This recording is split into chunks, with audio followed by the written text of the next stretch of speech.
Ok, salut à tous, bienvenue sur Edige Comptabilité officielle. Aujourd'hui, notre vidéo va porter toujours sur la comptabilité générale. Cette vidéo, nous allons mettre l'accent sur les amortissements, plus précisément sur les travaux d'inventaire. Dans la vidéo précédente, nous avons essayé de brosser un peu les parties qui concernent cette vidéo, qui était sur la détermination des taux, des différents taux décroissants. Aujourd'hui, nous allons mettre beaucoup l'accent sur non seulement la détermination des différents taux, mais aussi l'établissement du plan d'amortissement. Et comme vous le voyez, nous avons fini avec les amortissements linéaires et aujourd'hui nous allons voir le mode amortissement dégressif à taux décroissant. Et nous profitons pour vous informer. Pour ceux qui veulent nous suivre, vous allez avoir la possibilité de nous suivre sur Facebook et Edige Group, qui est notre page. Et puis aussi, vous pouvez nous suivre dans le grand groupe et le cours de comptabilité et de gestion au WADA. Ce groupe compte aujourd'hui plus de 200 000 membres.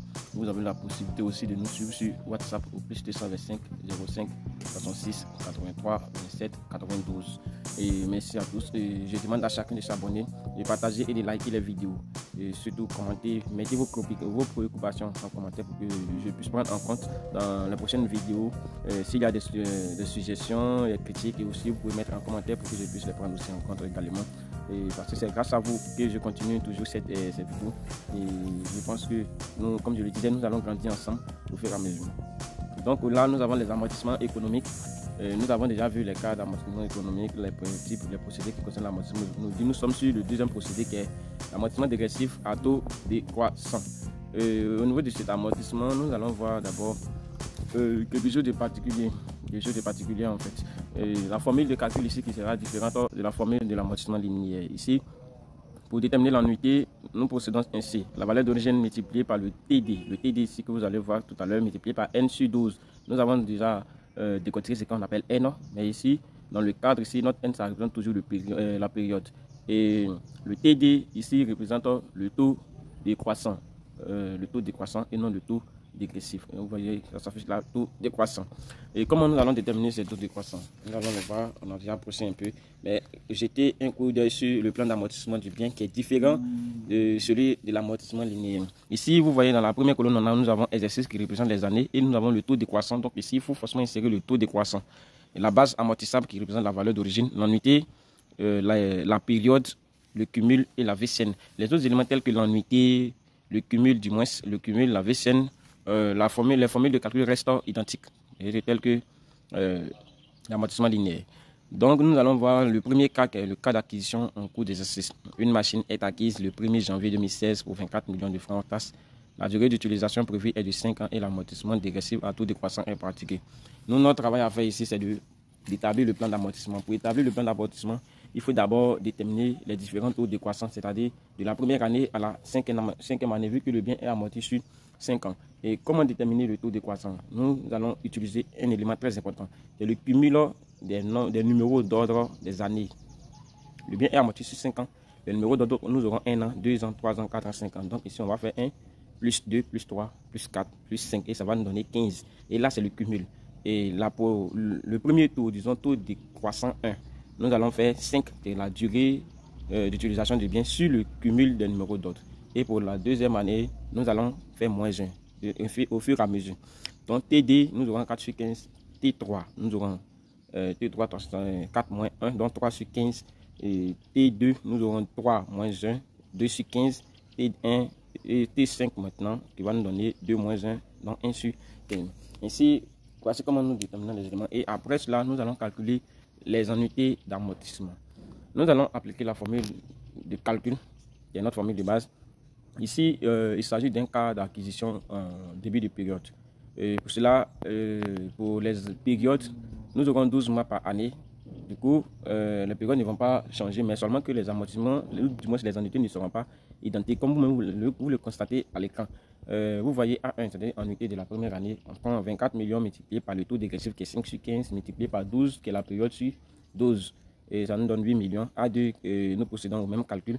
Et là, nous utilisons le taux dégressif de la deuxième année qui est T2, donc 4 sur 15, et nous avons 6 400 000, et ainsi de suite. Vous voyez un peu les éléments qui sont juste à l'écran. A3, on a 24 millions. multiplié par 3 sur 15. 3 sur 15 représente le taux dégressif de l'année 3 et multiplié par 12 sur 12. Un peu celui-ci. Et le plan d'amortissement, vu que nous avons déjà déterminé les différentes annuités par année, nous allons faire juste du copier-coller. L'exercice, je le disais, l'exercice représente ici l'année. Et nous avons les années 2016, 2017, 2018, 2019 à 2020. Et les taux dégressifs, nous recopions simplement les taux dégressifs que nous avons déjà déterminés. Donc 5 sur 15 pour 2016, 2017, 4 sur 15, 2018, 3 sur 15, 2019, 2 sur 15, 2020, 1 sur 15. Et la base amortissable, 24 millions, nous recopions pour chaque année. Maintenant, les annuités que nous avons déterminées de l'autre côté, nous recopions les annuités de la première année à la 5e année. Les périodes, c'est 12 mois par année. Nous avons fait déjà le décompte. Le cumul, c'est le même calcul, rien ne change. Pour la première année, nous recopions simplement l'annuité. Et pour la deuxième année, nous allons faire le cumul de l'année 2016 plus l'annuité de l'année 2017. Donc, disons, c'est 8 millions plus 6 millions 400 et ça va nous donner 14 millions. Pour l'année 2018, nous allons faire le cumul de l'année 2017 plutôt, c'est-à-dire 14 millions 400 000 plus 4 millions 800 000 et ça nous donne 19 millions 200 000, ainsi de suite. Et vous allez vous constater avec moi qu'à la fin, disons, en 2020, nous avons la valeur d'origine, disons la base amortissable 24 millions. En ce qui concerne la VCN, c'est le même calcul que celui de l'amortissement linéaire, c'est-à-dire la valeur d'origine ou la base amortissable ici moins le cumul. Donc pour la première ligne, nous allons faire 24 millions moins 8 millions, ça fait 16 millions.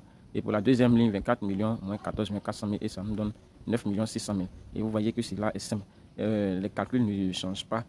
Vous voyez, il n'y a pas de différence en tant que tel en ce qui concerne l'amortissement dégressif à taux décroissant. Et notre prochaine vidéo, ça va porter sur toujours l'amortissement dégressif à taux décroissant, c'est la suite et fin.